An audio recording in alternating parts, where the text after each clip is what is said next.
In the world of football, two incredible stories are heading for a showdown at the 2025 Ballon d'Or.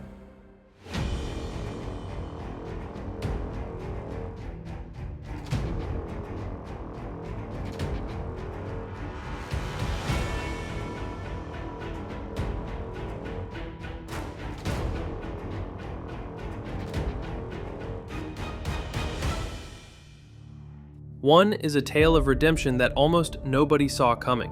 A player once cast out, now standing at the absolute peak of his game. The other is a story of destiny, a teenage prodigy who has completely taken the world by storm. This award is either going to be the final, glorious chapter in Ousmane Dembélé's comeback, or the very first line in Lamine Yamal's legend. Is it the veteran's redemption, or the prodigy's destiny? Which legacy gets immortalized? To really get why Ousmane Dembélé is here, you have to remember the fall. His time at Barcelona was a whirlwind of breathtaking promise and just as frustrating realities. Dogged by injuries and whispers about his discipline, the winger who was meant to be a superstar became the poster child for potential that was never met. He'd show flashes of that nine-figure brilliance, but consistency was always just out of reach.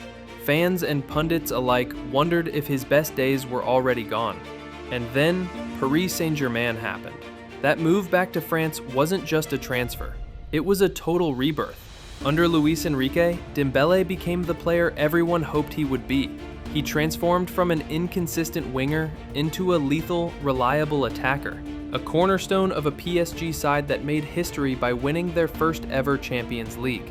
His journey, from being branded a flop to becoming a leader on a treble-winning team, is one of the most stunning comebacks in modern football. While Dembélé was busy rewriting his own story, a brand new one was beginning in his old home.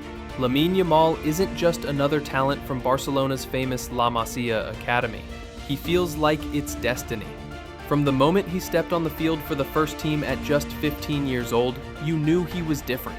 He plays with a calm that just doesn't make sense for his age, dismantling defenses with a skill that feels like it was born in him.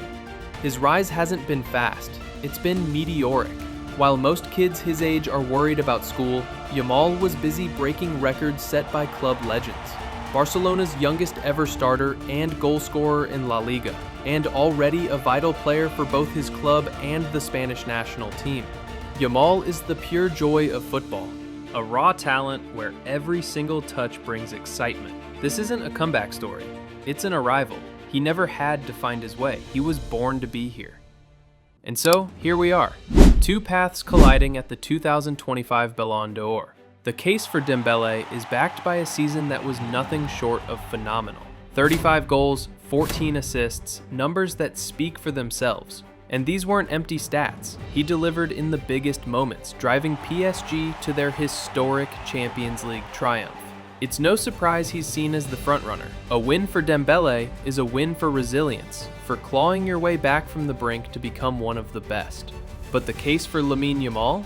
That's built on something you can't measure, but you can feel. The shockwave of pure, undeniable talent. His stats are incredible for a teenager, but his impact goes way beyond numbers. His dribbling, his composure, the raw electricity he brings every time he touches the ball. Yamal represents the future, a generational talent whose rise has already been historic.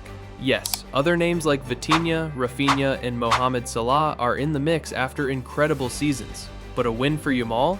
That would feel like a coronation. Proof that we're witnessing the beginning of the player who could define football for the next decade. So who deserves it more? The man who was broken and rebuilt himself into one of the world's best?